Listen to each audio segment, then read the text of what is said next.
Hi friends, welcome to Niran's kitchen. Happy morning.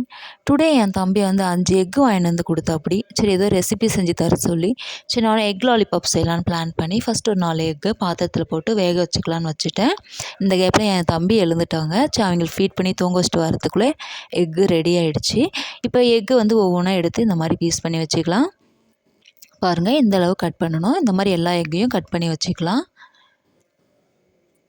இந்த மாதிரி cut பண்ண எக்கில் நல்லா கைவிடாமல் பிசைஞ்சிக்கலாம். பாருங்கள், இந்த அளவுக்கு பிசைஞ்சிக்கிட்டே இருக்கணும். இந்த அளவுக்கு வந்ததும் ஒரு பெரிய சைஸ் ஆனியனை கட் பண்ணி போட்டுக்கலாம்.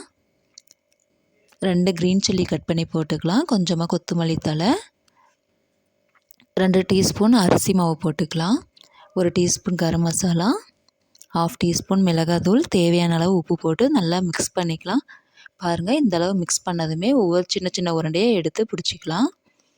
எனக்கு இந்த மாதிரி 12 லாலிபாப் செய்கிற அளவுக்கு வந்தது எக்கு.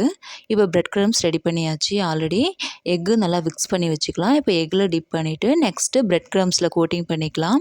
இந்த மாதிரி ஒவ்வொன்றா கோட்டிங் பண்ணி எடுத்து வச்சுக்கலாம். எடுத்து வச்சது ஒவ்வொன்றா நல்லா எடுத்து போட்டு பொரிச்சிக்கலாம்.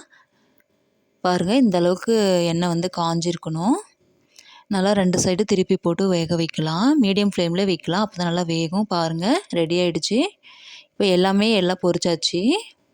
பாருங்கள், ரெடி ஆகிடுச்சு. வாங்க கொடுக்கலாம். நல்லா இருந்துச்சுன்னு சொன்னாங்க. எல்லாமே லைக் பண்ணி சாப்பிட்டாங்க. என் பாப்பாவும் கேட்டு அடம் பண்ணாங்க. சரி அவங்களுக்கும் ஒன்று தந்தேன். அவங்களுக்கும் ரொம்ப பிடிச்சி சாப்பிட்டாங்க. உங்களுக்கும் பிடிச்சிருந்தா கண்டிப்பாக லைக் பண்ணுங்கள், கமெண்ட் பண்ணுங்கள், சப்ஸ்கிரைப் பண்ணுங்கள். தேங்க்ஸ் ஃபார் வாட்சிங்.